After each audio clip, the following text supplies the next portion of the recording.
Hello, I'm at the library on another very early morning, getting started on some Judaism research. We're going to learn more about Judaism and about the Sabbath and Ten Commandments, kosher laws. That's kind of really all I know about Judaism, so I'm looking forward to learning more what those things mean and all the other things that make Judaism the religion that it is today. So I'm at the library and get started working.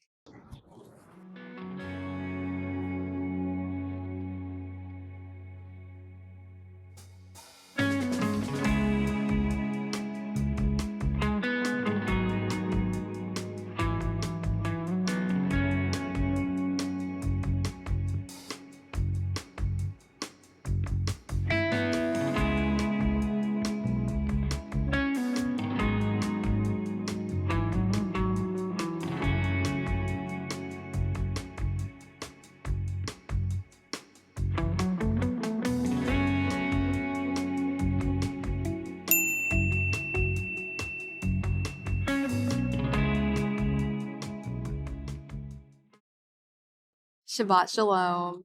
That is a common greeting that's used for the Jewish Sabbath, and Shabbat Shalom literally means peaceful Sabbath. Keeping the Sabbath and keeping it holy is one of the 10 commandments outlined in the Torah or the Jewish law. The Sabbath day lasts from Friday at sunset to Saturday at sunset. In the Jewish calendar, their days last from sunset to sunset, not midnight to midnight. On the Sabbath day, activities like work, doing homework, even sometimes cleaning are prohibited because the Sabbath is meant to be a time of remembrance, rest, and worship. In Jewish tradition, the personal name of God is not pronounced. This personal name is composed of 4 Hebrew letters that when transliterated into English are YHWH, and this is called the Tetragrammaton. The reason this name is not pronounced is to show reverence for God and to avoid taking the Lord's name in vain. That's one of the 10 commandments.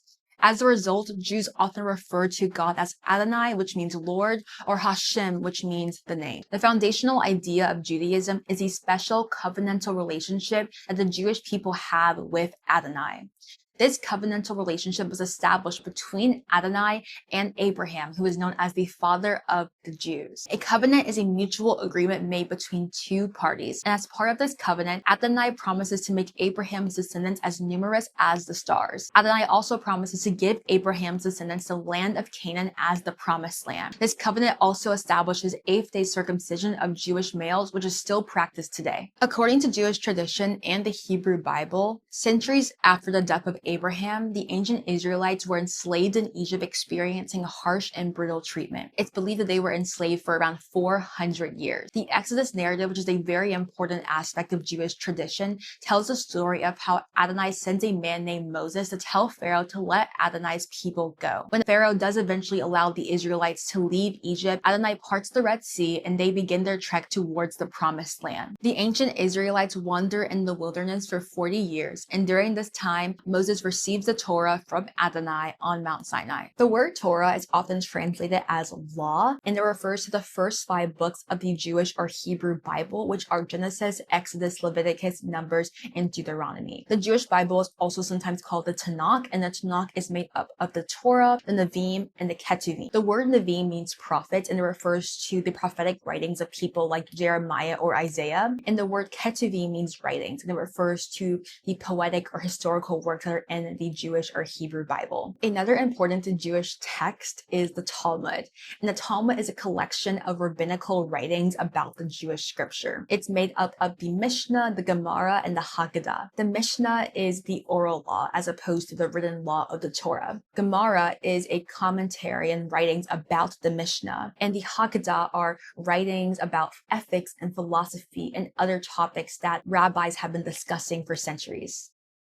Moral laws, ritual laws, dietary laws, and civil laws are just a few of the different types of divine commandments or mitzvot that are found in the Torah. Kosher or kashrut laws are Jewish dietary laws that determine what food should or should not be eaten and how that food should be prepared. For example, under kosher law, it is not allowed to eat pork or shellfish. It is Talmudic tradition that there are 613 divine commandments in the Torah. However, this number has been greatly debated about. But regardless of how many laws there are, there's no doubt that these commandments function in some way to set the Jewish people apart as God's chosen, special, and holy people.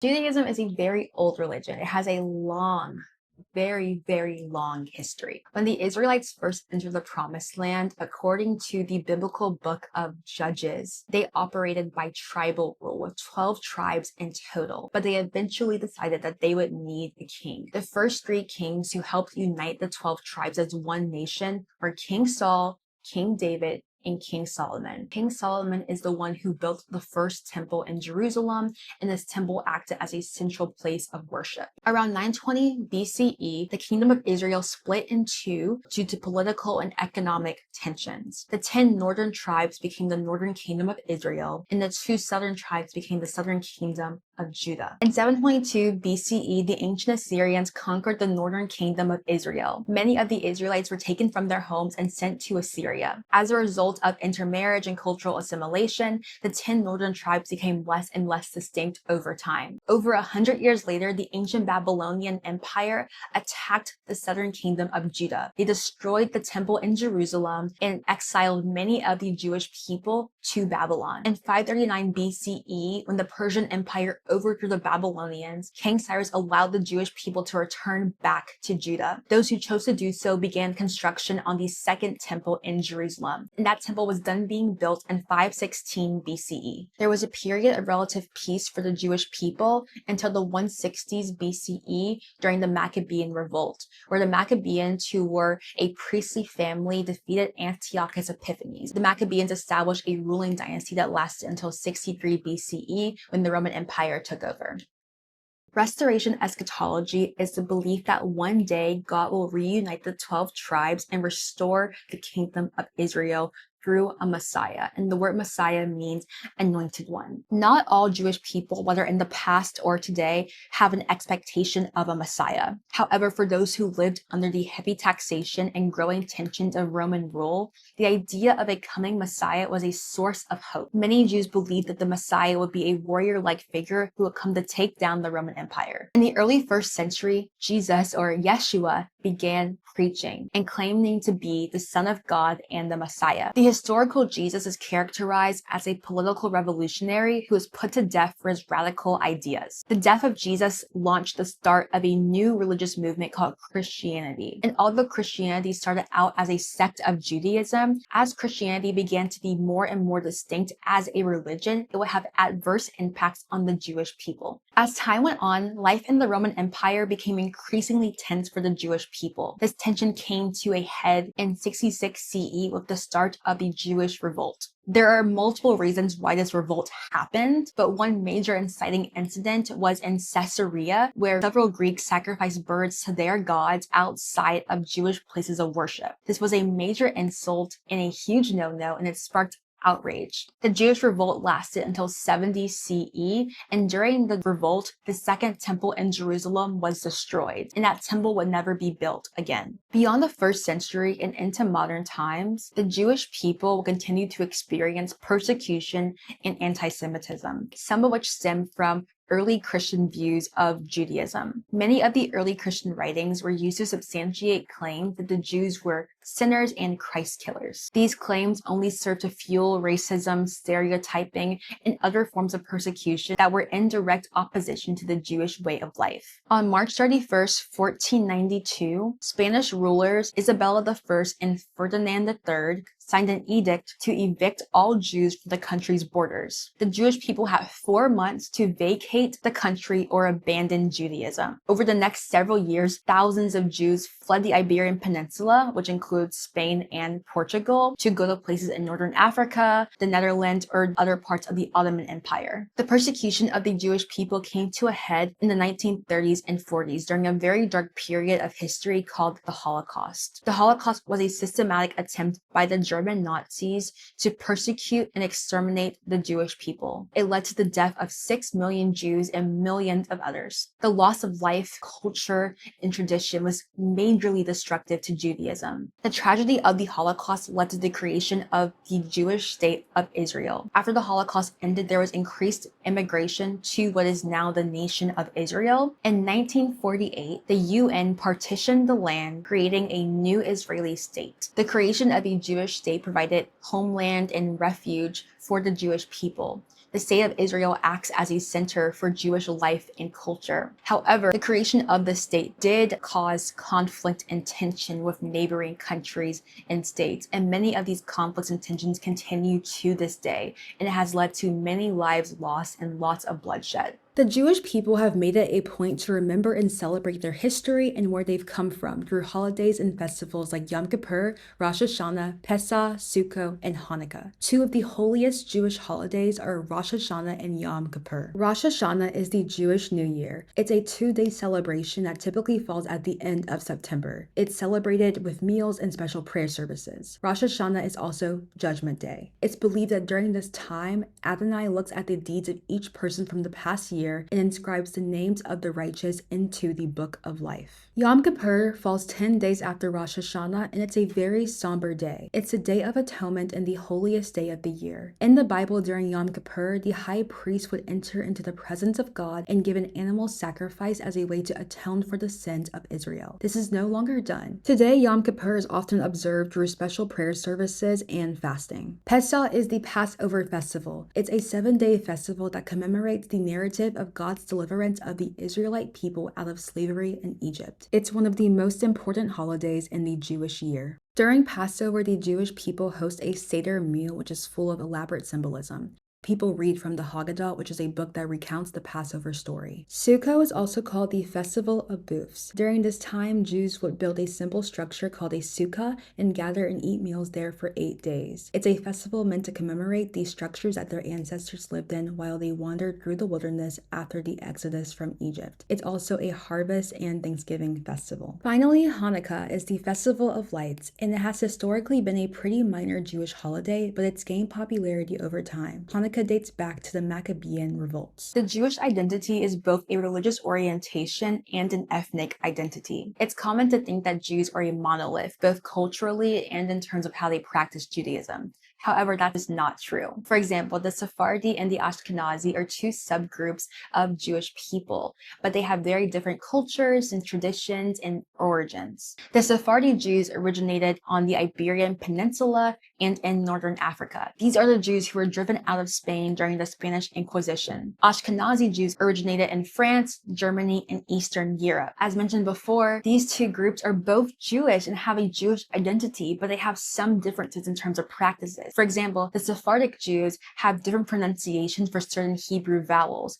and tend to eat rice and corn during the Passover, whereas Ashkenazi Jews avoid those foods altogether. There are many other subcultures within the Jewish community, and all members of this community have had to grapple with the question of what it means to be Jewish in an increasingly secular world. This has led to a variety of different denominations of Jewish practice, the main three being Reform, Orthodox, and Conservative Judaism. These three movements all emerged in the 18th and 19th centuries, all in response to one another. The Reform Judaism movement emerged with an aim to help Jews find a balance between Jewish tradition and assimilating into modern society. Within Reform Judaism, Jews do not view themselves as a separate culture or nationality, but just a different religion. Jewish people can assimilate into society without losing their Jewish identity. Reform Judaism also emphasizes the need for Judaism to continuously evolve and deny the authority of the oral Torah or the Talmud. The Orthodox Judaism movement was a rejection of the Reform Judaism movement. The Orthodox Jews emphasized tradition and reasserted the authority of the oral Torah. Conservative Judaism falls somewhere in between Orthodox and Reform as a middle ground. Today, over 15 million people around the world identify as Jewish. And for many, Jewish life is vibrant, revolving around community, history, and tradition. The synagogue is the center of most Jewish communities, acting as a place for learning, worship, and fellowship. Big milestones like bar and bat mitzvahs, which are coming of age ceremonies, and weddings are celebrated at synagogues. And because the synagogue is such an important part of Jewish culture and community, and because I wanted to experience a Shabbat service for myself, I actually visited a Saturday morning Shabbat service at a local synagogue that's home to a Reformed Judaism congregation. And it was a very, very cool experience. Many of the readings were in Hebrew, and the songs were as well. Songs were accompanied by a guitar. Men wore yarmulkes and prayer shawls. And I learned that Hebrew is read from right to left, not left to right like English is. That was a pretty cool experience. I find it so admirable that the Jewish people are so deeply committed to remembering and preserving their history, even if that history involves great loss and tragedy. The Jewish people have truly mastered the art of remembrance. And I think we could learn a lot from Judaism about the importance of preserving our history. I think it's so easy for us to disregard our own history, especially the parts that we would rather forget. But much like our beliefs, our history shapes us and makes us who we are. Our history reminds us of how far we've come and how far we still have to go. So whether you're breaking glass to remember the destruction of the temple long, long ago, or you're eating a special meal to celebrate the exodus of your ancestors out of Egypt, it's really cool to think that religion connects us with people who lived centuries ago and with people who are still yet to come. I have learned so much about Judaism, but there's so much that I wasn't even able to explore because of the scope of my project.